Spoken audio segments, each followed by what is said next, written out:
Bismillahirrahmanirrahim. Assalamualaikum warahmatullahi wabarakatuh.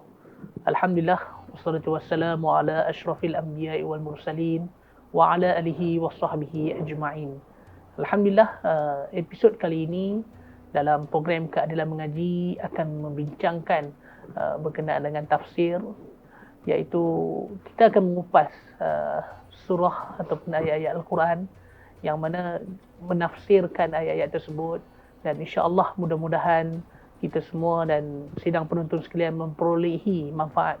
Dan seperti biasa pada episod kali ini kita mendatangkan Al-Fadhil Ustaz Nik Omar Nik Abdul Aziz, yang mana Ustaz akan mengupas berkenaan dengan surah Al-Fatihah, iaitu surah yang pertama, iaitu surah pembukaan di dalam kitab Al-Quran Al Karim.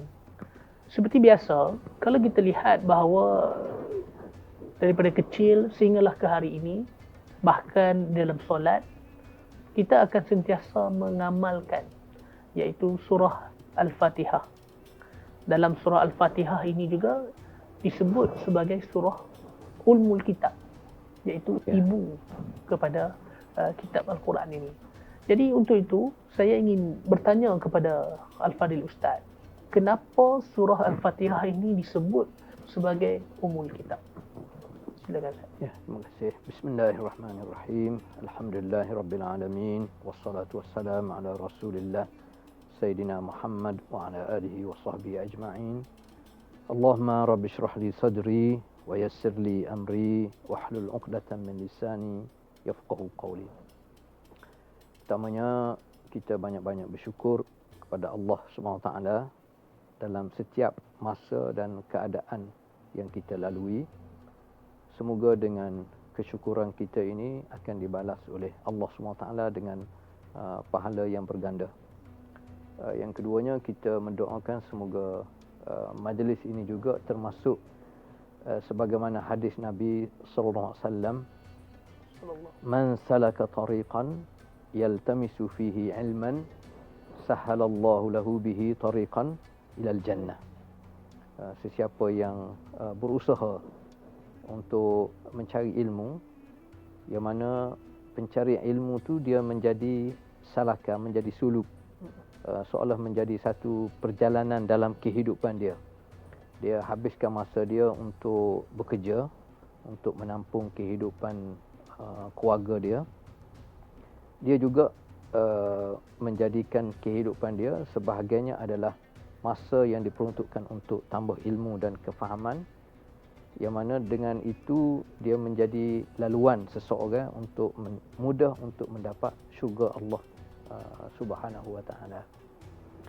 Baik, yang keduanya tentang pembincangan kita dalam topik kali ini berkaitan dengan Al-Quran, dan kita mulakan dengan ayat-ayat daripada surah Al-Fatihah.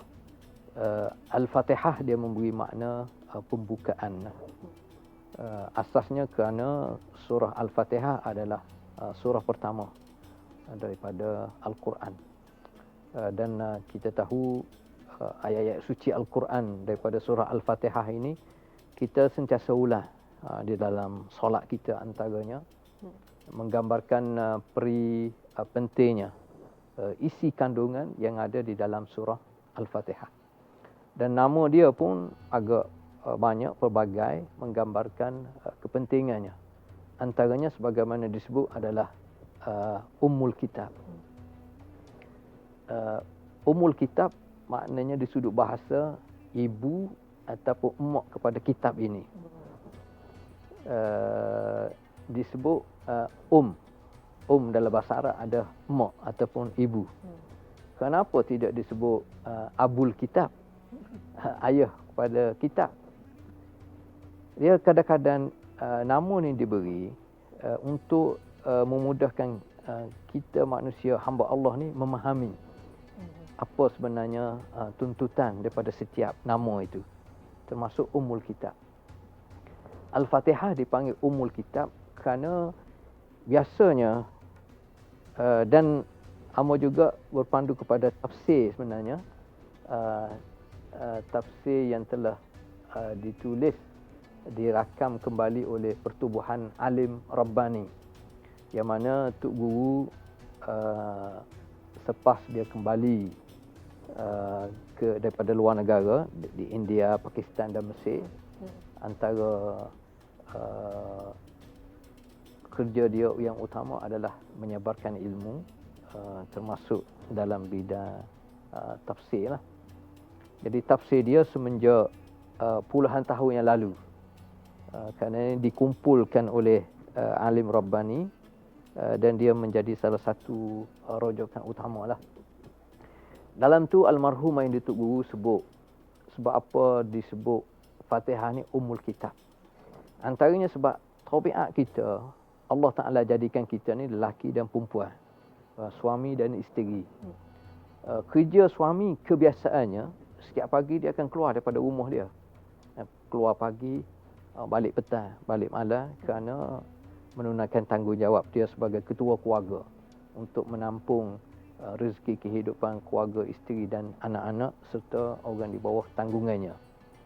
Jadi kebiasaannya apabila keluar pagi, balik petang, balik malam, dia jarang berjumpa dengan anak-anak kecuali masa-masa tertentu. Artinya secara tidak langsung anak-anak lebih dekat dengan ibu dia. Itu salah satu faktor. Yang keduanya, apabila sebut ibu, anak-anak ni membesar dengan ibu. Sebab kebiasaannya ibu berada di rumah, jaga rumah, mendidik anak. Satu pekerjaan yang berat sebenarnya, tapi begitu mulia di sisi Islam. Artinya anak-anak sentiasa berada bersama ibu. Dan sebenarnya kalau kita perhati, sumber kehidupan anak, sumber makanan dia juga bersama ibu. Susu ibu tu sendiri. Artinya anak-anak ni semenjak daripada kecil lagi dia rapat dengan ibu. Dan Islam sendiri pun mendidik supaya kita ni begitu menghormati, menyayangi setiap ibu kita. Dalam doa sehingga ada hadis sebut, kalau dipanggil antara ayah dengan ibu, sahut seruan ibu dulu. 1 kali, 2 kali, 3 kali sampai tahap tu. Baik, jadi apabila surah Al-Fatihah ni juga nama dia masyhur dipanggil Ummul Kitab, supaya kita boleh faham dalam Quran ni dia macamkan surah Al-Fatihah tu macam ibu, macam emak. Di situlah tempat segala-galanya ada. Artinya dalam Al-Fatihah ni, sebagai mana ulama sebut, dia merangkumkan keseluruhan isu, isi, tujuan yang Allah Ta'ala nak cerita dalam seluruh ayat-ayat suci Al-Quran. Seluruh surah-surah yang ada dalam Quran tu dirangkumkan di dalam satu surah yang kita panggil surah Al-Fatihah. Sebab itulah Al-Fatihah dipanggil Ummul Kitab. Dan dia tidak sebut Ummul Quran. Dia sebut Ummul Kitab.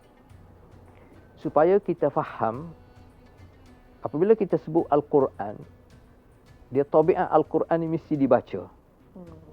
Kalau kita sebut Al-Quran tapi kita tidak baca Al-Quran, maknanya seolah kita ada unsur nifak dalam diri kita. Kita sayang Al-Quran, kita nak kita yakin Al-Quran ni adalah sumber kehidupan kita, tetapi kita tidak baca.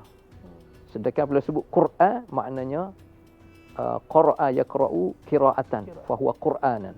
Jadi apabila sebut Quran, dia adalah sesuatu yang mesti dibaca. Sebab itulah ayat Quran yang pertama berkait dengan Iqra. Dia baca. Dan baca ni satu kalimah je, dia Iqra. Tapi sebenarnya dia memberi makna yang luas dan lengkap seluas kehidupan ini, sehingga sampai kepada akhirat. Keluasan makna Iqra tu. Jadi kita kena faham apabila sebut Iqra, kita nak baca Quran ni, kita kena tanam dalam hati dan jiwa kita bahawasanya Iqra, baca Quran ni antaranya adalah wajib. Dia merupakan satu kefarduan. Dan baca kita terhadap Al-Quran tidak sama dengan kita suruh anak kita baca buku. kita, anak-anak kecil kita, sekolah rendah ke sekolah menengah, biasa kita kata baca buku. Itu penting untuk berjaya dalam pendidikan, dalam pembelajaran.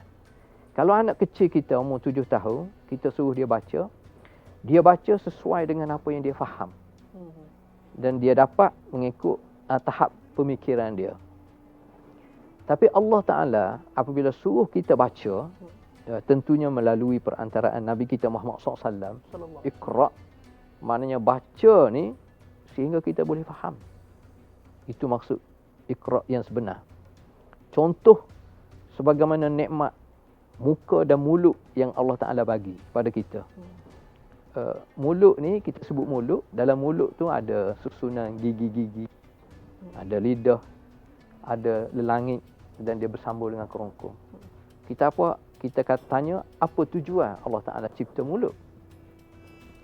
Kita faham untuk menikmati nikmat yang Allah Ta'ala beri kepada kita. Nikmat makanan, nikmat minuman. Dengan lidah kita boleh merasai manis, pahit, payau, masing, semua sekali dengan lidah ciptaan Allah SWT. Nikmat. Tapi setiap makanan contohnya, kita nak menikmati dengan cukup sempurna, itu peranan gigi pula. Dan betapa akhirnya kita boleh hadam dengan baik. Itu package mulut. Package Iqra juga, dia satu package. Jadi kita baca, kita wajib faham.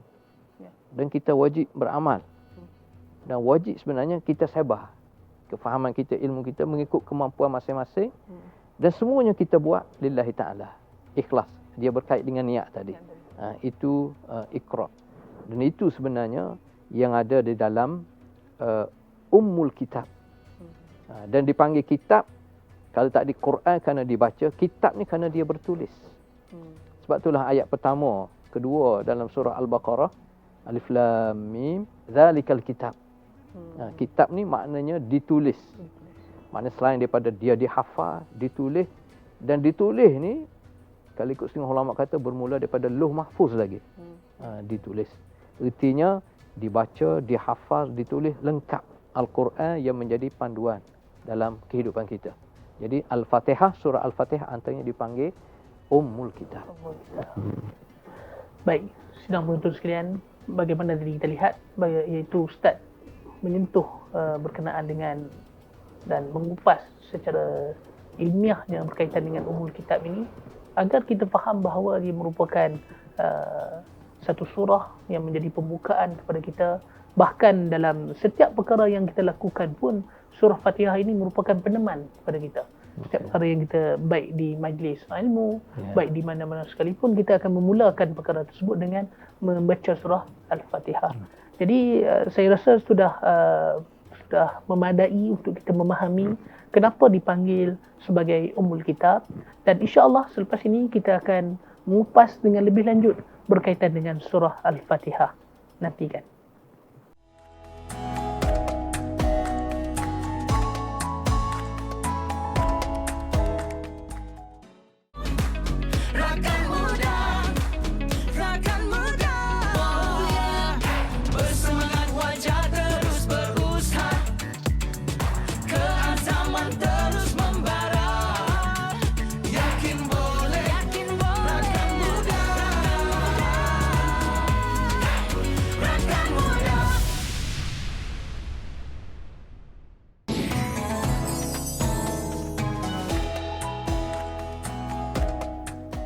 Alhamdulillah, bertemu lagi kita pada sesi kali ini, dan kita masih lagi membincangkan berkenaan dengan surah Al-Fatihah, yang mana tadi kita sudah mendengar kupasan berkenaan dengan nama surah Al-Fatihah itu, iaitu dan dipanggil sebagai Ummul Kitab. Kenapa dipanggil dan sebagainya itu telah dihuraikan pada sesi yang lepas. Dan untuk ini kita nak membincangkan surah Al-Fatihah ini di samping agar kita nak faham, iaitu dalam kehidupan kita ni Ustaz, bagaimana untuk kita nak bertaamul dengan Al-Quran bila kita faham bahawa surah Fatihah ni adalah surah pembukaan. Dan selepas kita mengetahui berkenaan dengan surah Al-Fatihah ini, dan bagaimana untuk seseorang itu berurusan dengan Al-Quran di samping mengambil manfaat daripada surah Al-Fatihah ini. Ya. Bismillahirrahmanirrahim. Kita tengok dalam kehidupan kita, contoh kalau kita nak sambut tetamu, tetamu yang kita hormati contoh. Tentulah kita buat persiapan yang sebaik mungkin. Ya. Mungkin kita nak masak ataupun kita nak tempah masakan yang sedap. Mungkin kita bersihkan halaman rumah kita kerana tamu ini adalah tamu yang kita hormati. Contoh, ada persiapan. Begitu juga kita kena rasa kita nak berurusan dengan Al-Quran. Kita nak berurusan dengan kalam Allah, dengan wahyu Allah SWT. Termasuk kita nak berurusan dengan surah Al-Fatihah. Kalau dalam buku tafsir Almarhumah Datuk Guru, dia mula antaranya dengan ambil air semaya, angkat hadas. Maknanya diterjemahkan kita nak buang segala gangguan yang mengganggu pemikiran kita. Sebab selagi mana pemikiran kita terganggu dengan urusan-urusan lain, khususnya urusan dunia, kita tak boleh nak fokus. Jadi salah satu cara nak fokus adalah kita kena ambil air semaya ataupun kita sebut wuduk. Dan wuduk sebagaimana kita tahu, dia memberi kekuatan zahir dan batin. Zahir kerana ada sentuhan air pada tubuh kita. Semua di kalangan kita, kalau tubuh kita bersentuh dengan air, dia memberi motivasi, dia memberi keceriaan, dia membangkitkan rasa semangat. Mungkin kita basuh muka, mungkin kita mandi, termasuk apabila kita mengambil wuduk. Itu yang pertama. Dan kelebihan berwuduk ni sebenar tidak hanya terhenti apabila kita nak baca Al-Quran sahaja, ataupun ketika mana kita nak solat sahaja. Sepatutnya wuduk ni dia menjadi tabiat harian kita. Kita nak tidur sebolehnya dalam keadaan berwuduk. Kita bangun pagi subuh, apa-apa pun antara benda yang kita buat adalah berwuduk. Artinya dalam setiap keadaan kita berada dalam situasi yang bersih dan suci, zahir dan batin. Itu yang pertama. Yang kedua, mungkin salah satu cara untuk kita boleh fokus dengan baik di sudut pengurusan masa kita lah. Ialah kalau dalam solat, memanglah kita dah tentukan waktu kita. Kalau dalam waktu-waktu biasa, apabila kita mula nak berinteraksi, bertaamul dengan Al-Quran ni, bukan lebihan masa kita, tetapi masa utama yang telah kita tentukan. Itu penting supaya kita boleh fokus. Yang seterusnya, sebelum kita baca Al-Fatihah ataupun baca ayat Quran, kita digalakkan al-isti'adzah. Kita minta perlindungan daripada Allah, daripada gangguan, termasuk gangguan syaitan. Jadi apabila kita nak baca Al-Quran, termasuk baca surah Al-Fatihah, kita mula dengan al-isti'adzah, minta berlindung. A'udzubillah minasyaitanir rajim. Jadi Allah Ta'ala gambarkan syaitan ni yang merupakan antara musuh utama kita.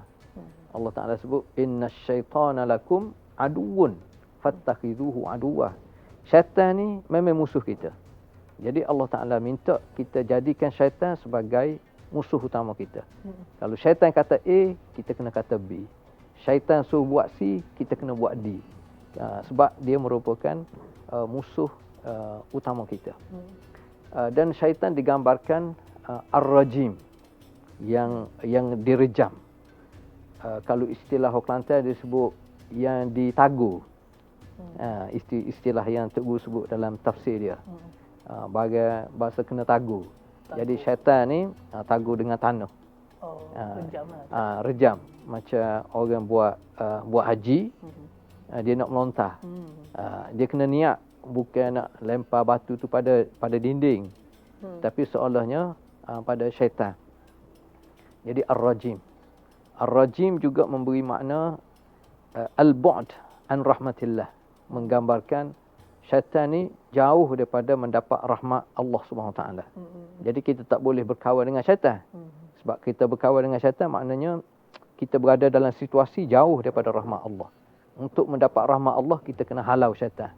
Apabila kita nak baca Quran, antaranya kita kena baca a'udzubillah minasyaitonir rajim. Dan kalimah a'udzubillah kita mula dengan a'udzu. A'udzu dia memberi makna kita berlindung. Kita berkubu. Kita minta kita dikawal oleh syaitan. Kita minta dengan Allah SWT. Dan a'udzu dia memberi makna dalam bahasa Arab yang kita minta ni tak boleh sekali. Dia a'udzu tu sifat dia istimrar. Wa tajaddud. Maknanya kita minta sentiasa. Sama-sama dalam setiap kehidupan kita, khususnya masa kita nak semaya. Ataupun masa kita nak baca Al-Quran, termasuk juga surah Al-Fatihah. Itu yang perlu kita ada dalam pemikiran dan penghayatan kita apabila kita sebut a'udzubillah. Dan kita minta perlindungan, tidak ada yang mampu menjauhkan syaitan ni daripada kehidupan kita, daripada mengganggu kita kecuali Allah Subhanahu Wa Taala. Jadi a'udzubillah minasyaitonir rajim. Baik Ustaz, jadi kita dapat lihat bahawa penggunaan a'udzubillah ini merupakan salah satu cara untuk kita nak berurusan dengan Al-Quranul Karim. Dan di samping juga kita lihat bahawa apabila kita ingin berurusan dengan Al-Quran ini adalah perlu dalam keadaan kita berwuduk, iaitu kita membersihkan diri daripada zahir dan juga batin, seperti mana yang disebut oleh Ustaz dan dihuraikan oleh Tuan Guru Ni Abdul Aziz dalam kitab tafsir surah Al-Fatihah ini. Jadi untuk itu kita dapat faham bahawa pentingnya untuk berurusan dengan Al-Quran ini adalah kita membersihkan diri kita. Dan di samping kita menjauhkan diri kita ini daripada gangguan syaitan. Sebab itu macam Ustaz sebut tadi, itu kita berlindung dengan Allah SWT daripada diganggu oleh syaitan yang direjam. Jadi cukup menarik kupasan untuk sesi ini, iaitu bagaimana untuk kita nak berta'amun dengan Al-Quran, dua perkara yang patut untuk sama-sama kita amalkan dalam diri kita. Dan insya-Allah selepas ini kita akan membincangkan, iaitu berkenaan dengan surah ayat yang pertama dalam surah Al-Fatihah.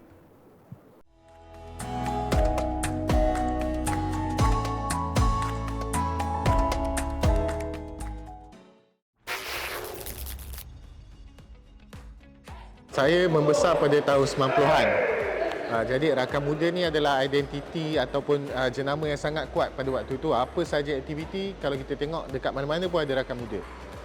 Saya ingat waktu itu saya diperkenalkan kepada Rakan Muda dekat sekolah. Maksudnya ada program-program yang melibatkan oleh komuniti-komuniti penggerak-penggerak Rakan Muda ni yang masuk ke sekolah-sekolah.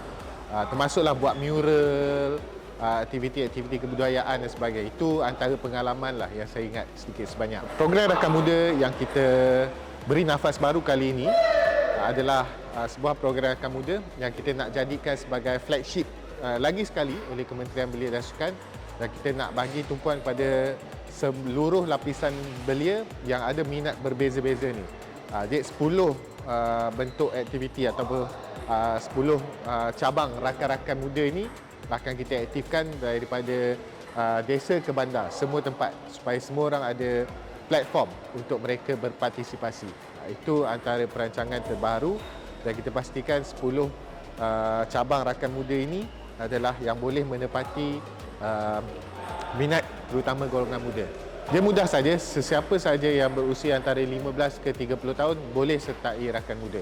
Kita ada banyak minat, kita ada kawan-kawan yang sama minat dengan kita.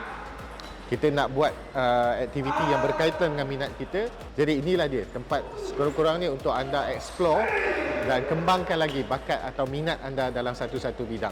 Jadi Rakan Muda adalah jawapan yang anda cari. Harapan saya adalah semua orang sertai Rakan Muda. Saya bolehlah, saya pun akan sertai. Ada beza umur sikit lagi. Okey? Jumpa dalam program Rakan Muda.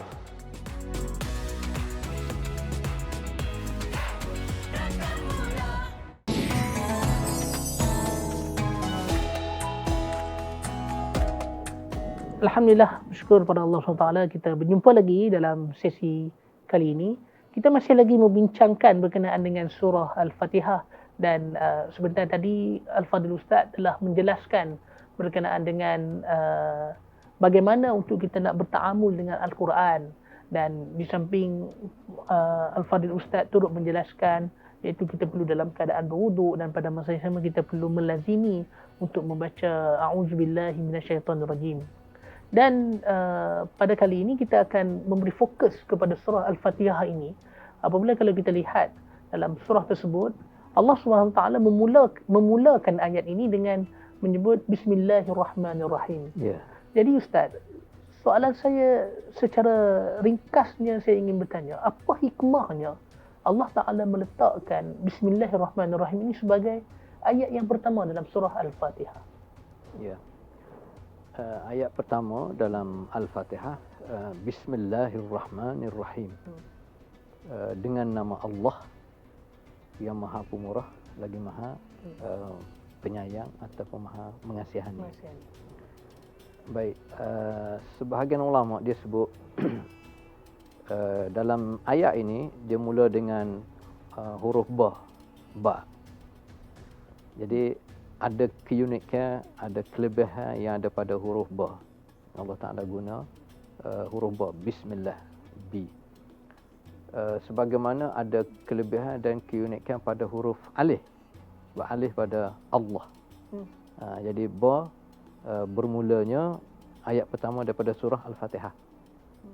Huruf ta tu kita minta Ustaz Ashraf lah yang hurai.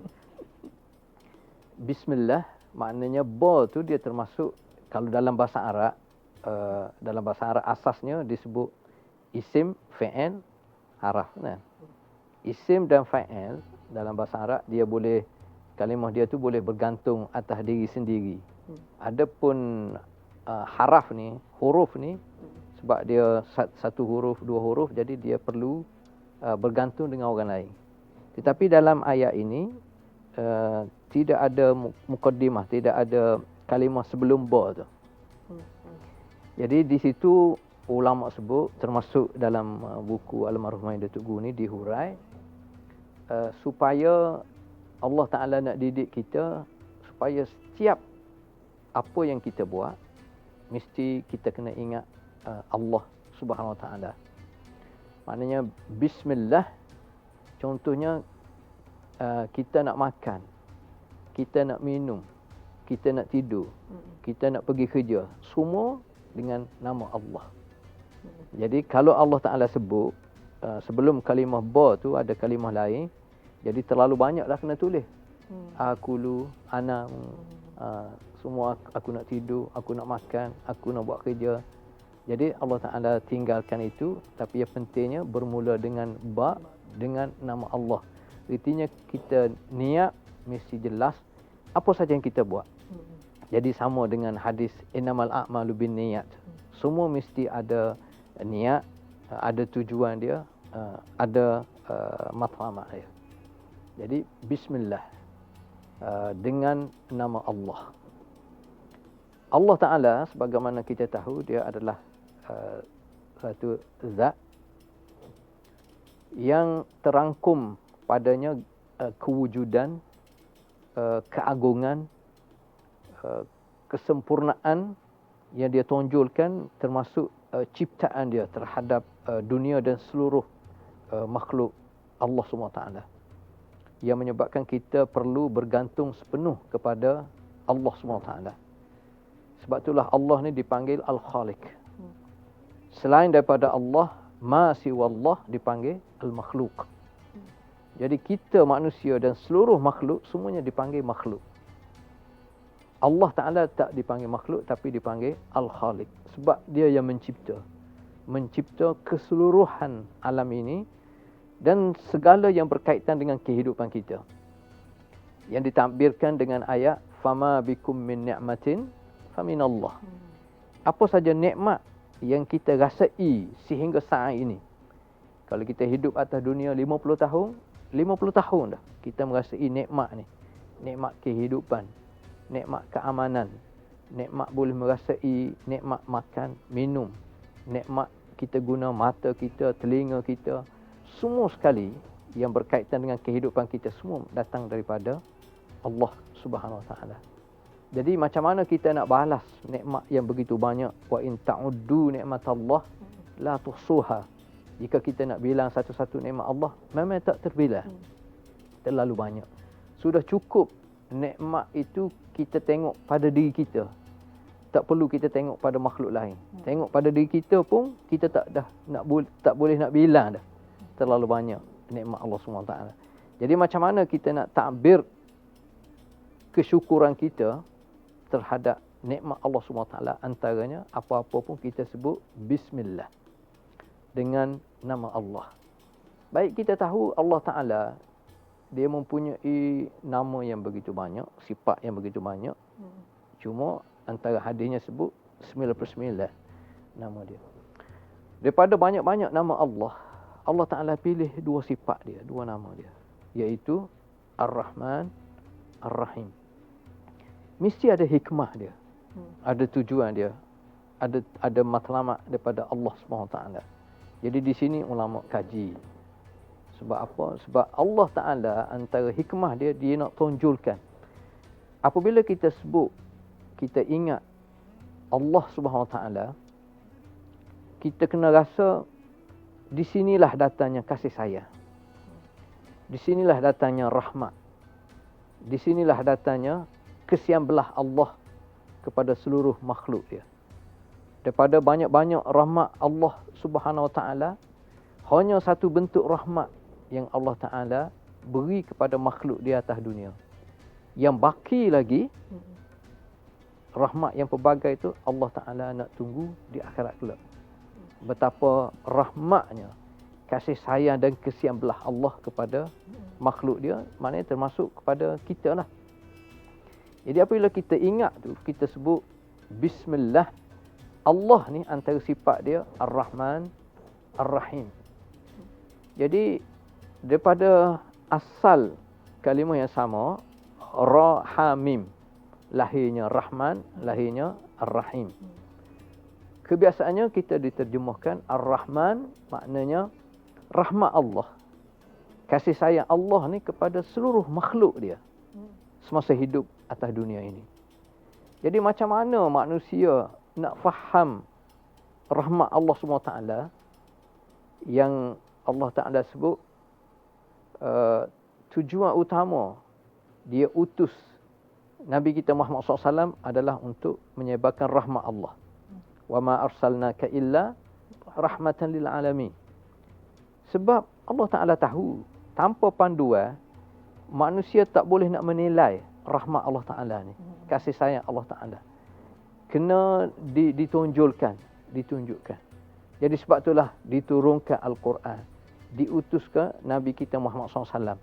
Antara tujuannya supaya melalui kehidupan Nabi ini, sama ada generasi yang hidup sesama dengan Nabi ataupun generasi yang tak sempat hidup dengan Nabi, tetapi Nabi bagi tahu dia telah tinggalkan warisan dia, iaitu Al-Quran dan Sunnah. Apabila kita baca, kita hayati, kita boleh faham rahmat ni antaranya melalui kehidupan Nabi kita Muhammad sallallahu alaihi wasallam. Jadi dengan rahmat ni lah semua makhluk boleh hidup. Walau yu'akhidhullahu an-nasa bima kasabu ma taraka ala zahriha min dabbah walakin yu'akhiruhum ila ajalin musamma. Jadi dengan rahmat Allah, manusia dan seluruh makhluk masih boleh hidup dengan ketentuan daripada Allah, tapi untuk tempoh tertentu. Kalaulah Allah Ta'ala ni, dia mengutamakan keadilan dia, tidak dengan rahmat dia, tentulah setiap kesilapan, dosa, mungkar, maksiat yang makhluk buat ni terus akan dibalas, diiqab oleh Allah SWT. Kalau berlaku macam tu, dunia ni jadi padan jarak pada terkukuh. Tapi kerana Allah Ta'ala utamakan rahmat dia, sampai sekarang ni manusia boleh hidup. Itu kekuatan ayat pertama daripada surah Al-Fatihah. Bismillah, Ar-Rahman, Ar-Rahim.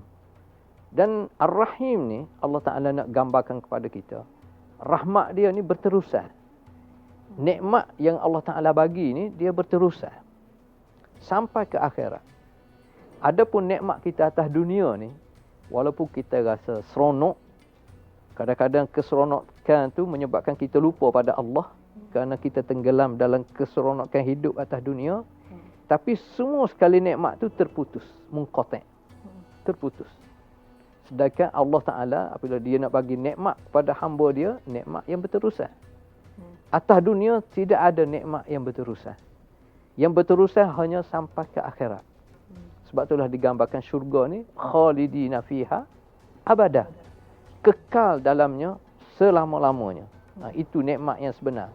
Jadi dalam kita menikmati nikmat yang pelbagai daripada Allah dalam kehidupan ni, kita kena ingat nikmat atas dunia tetap terputus. Antara yang menakutkan kita, semua kita termasuk hamba, adalah apabila terputusnya nikmat apabila manusia mati. Sebab itulah semua manusia takut pada mati. Orang Yahudi kalau boleh dia nak hidup 1000 tahun. Hanya 1000 tahun. Sedangkan 1000 tahun tu seolahnya macam hanya satu hari hidup di akhirat. Tapi dengan sebab pemikiran dia dikuasai oleh dunia, dia sebut juga nak hidup 100 tahun. Nak hidup 1000 tahun.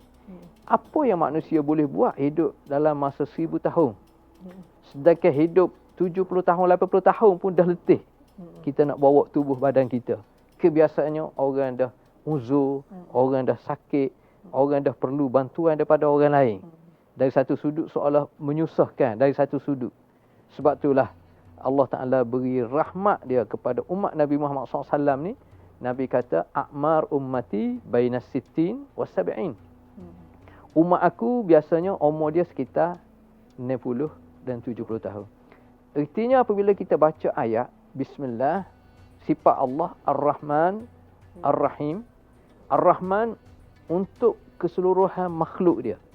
Rahmat Allah, kasih sayang Allah ni, dia bagi semua rezeki kepada seluruh makhluk, bukan hanya manusia, termasuk binatang. Dan manusia sendiri sama ada dia beriman ataupun dia kufur kepada Allah. Tak ada masalah. Masa atas dunia Allah Ta'ala bagi. Tetapi untuk keadilan dan nak tunjukkan rahmat yang berterusan daripada Allah, dia ada satu lagi sifat, iaitu Ar-Rahim. Ar-Rahim ni ulama kata kasih sayang dan kesian belah Allah hanya untuk orang yang beriman dan beramal soleh. Itu Ar-Rahim. Jadi kita perlu dua-dua. Sifat kasih sayang Allah dan kesian belah ni. Sama ada Ar-Rahman semasa hidup atas dunia, ataupun Ar-Rahim semasa kita berada di akhirat. Jadi Rahman Allah atas dunia ni, kita nak kehidupan, kita nak rezeki, kita nak ilmu, kita nak keluarga, zuriat yang soleh. Kehidupan kita mampu urus dengan baik melalui rahmat Allah SWT. Adapun rahim Allah di akhirat kelak, kita tak nak dah, tak fikir dah tentang makan minum. Nak melancong, nak buat apa. Kita fikir tentang rahmat Allah. Kita fikir tentang maghfirah daripada Allah. Kita fikir tentang ridwan, keredaan daripada Allah. Itu termasuk dalam Ar-Rahim. Itu yang kita nak. Itulah apabila kita baca Bismillahirrahmanirrahim, kita kena ingat yang tu. Barulah kita rasa, orang panggil az-zauq, dia zuq. Rasa zuq dengan ayat-ayat suci Al-Quran. Baik, alhamdulillah kupasan yang cukup menjelaskan kepada kita semua, iaitu berkenaan dengan hikmah daripada Bismillahirrahmanirrahim ini, dan insya-Allah kita semua dapat mengambil manfaat dan juga kita akan terus mempraktikkan dalam kehidupan kita bagaimana kita memahami bahawa rahmat dan kasih sayang Allah ini berpanjangan baik di dunia maupun juga di akhirat kelak. InsyaAllah kita lepas ini akan membincangkan dengan lebih lanjut berkenaan dengan surah Al-Fatihah, dan saya harap para penonton dapat menanti.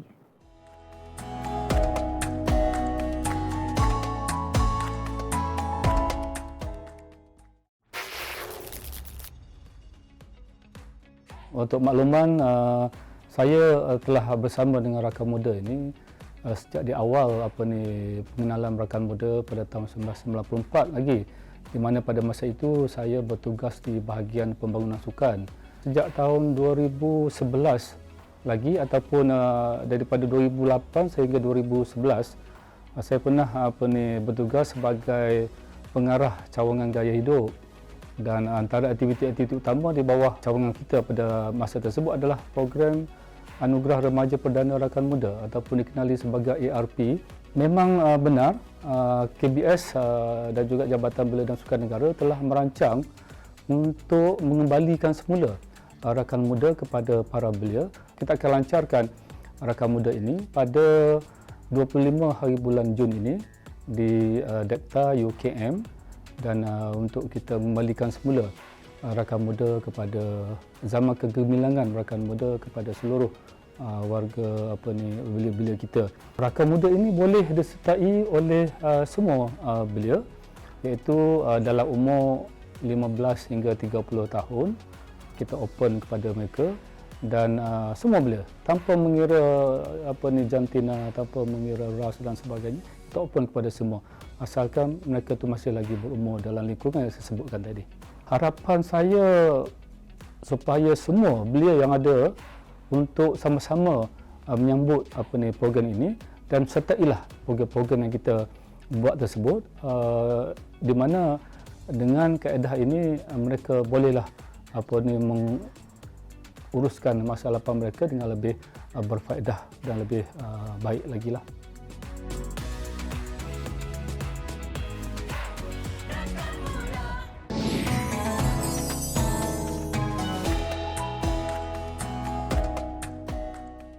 Alhamdulillah, kita bertemu lagi dalam sesi ini, dan kita masih lagi membincangkan surah Al-Fatihah, yang mana sebentar tadi kita dah mendengar kupasan daripada Al-Fadil Ustaz berkenaan dengan hikmah ayat basmalah, iaitu ayat pertama dalam surah Al-Fatihah ini.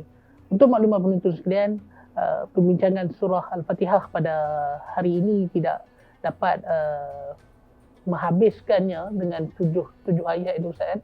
Jadi insya-Allah kita akan membincangkannya dengan lebih lanjut pada episod yang akan datang dalam tafsir surah Al-Fatihah. Namun demikian, untuk melengkapkan perbincangan, iaitu program kita yang mana Ustaz telah mengupas berkenaan dengan bagaimana untuk kita nak bertaamul, dan pada masa yang sama juga telah menghuraikan satu ayat daripada surah Al-Fatihah, iaitu Bismillahirrahmanirrahim. Jadi untuk itu Ustaz, di kesempatan ini saya ingin memohon sedikit pandangan ataupun nasihat Ustaz, bagaimana dengan untuk selain kita berinteraksi, memahami dan sebagainya ini, nasihat umum secara khusus kepada masyarakat di luar sana dan sedang menonton sekalian berkenaan dengan intipati daripada surah Al-Fatihah ini. Ya, insya-Allah. Cuma sebelum tu mungkin kita perlu disebut Raddul Jamil. Kita perlu merakamkan penghargaan kita dan doa kita berterusan kepada saudara kita, kawan kita, Ustaz Wenji sebenarnya. Sebab dia banyak semasa ziarah hamba minta dia jumpa kita bincang, kerana dia ada kekuatan di sudut ilmu dan kefahaman, idea-idea yang segar, yang menarik. Antaranya macam mana kita nak sebarkan ilmu. Dia juga minta supaya hamba juga terlibat untuk program sebegini, dan kita menghargai dan kita doa supaya Ustaz Wenji sentiasa dalam keadaan baik. Apa yang berlaku sebenarnya ada hikmah yang terbaik daripada Allah SWT untuk dia dan untuk kita semua. Yang keduanya mungkin dengan sebagaimana disebut tadi, masa agak terhad. Kalau kita nak bincang satu-satu memang tak sempat. Jadi kita boleh buat khulasah secara umum, dan insya-Allah kita akan sambung pada episod yang akan datang. Apabila kita bincang surah Al-Fatihah, maknanya kita bincang tentang Al-Quran itu sendiri.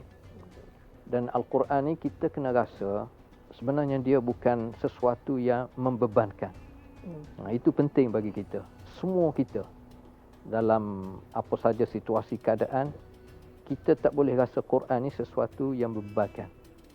Taha ma anzalna 'alaikal Qur'ana litashqa illa tadhkiratan liman yakhsha.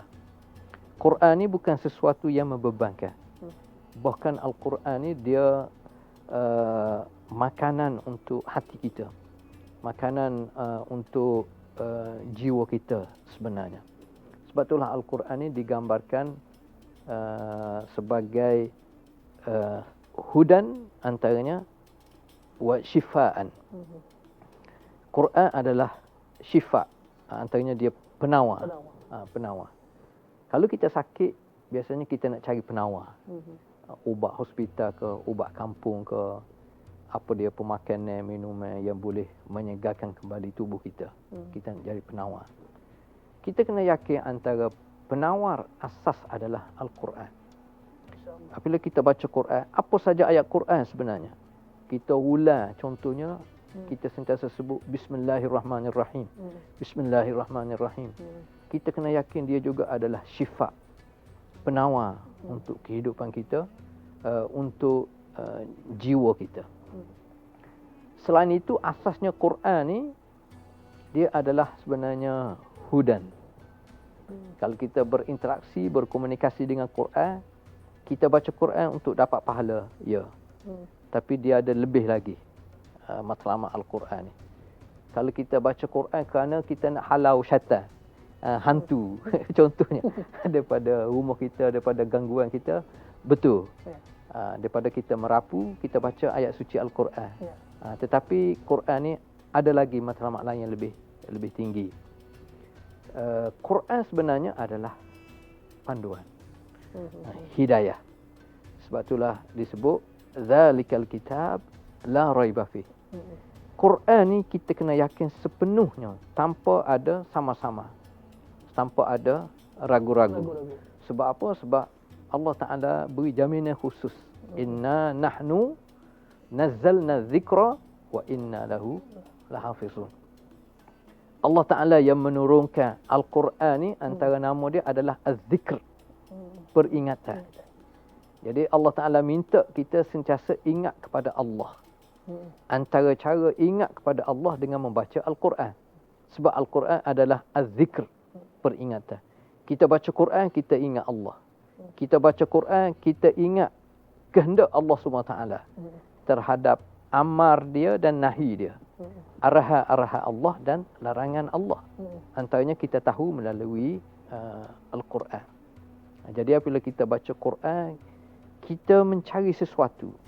Asasnya Quran ni la raiba fi hudan. Dia merupakan petunjuk, dia merupakan hidayah kepada kehidupan kita. Tetapi Allah Ta'ala sebut, tak semua manusia mampu menjadikan Al-Quran sebagai sumber hidayah dia.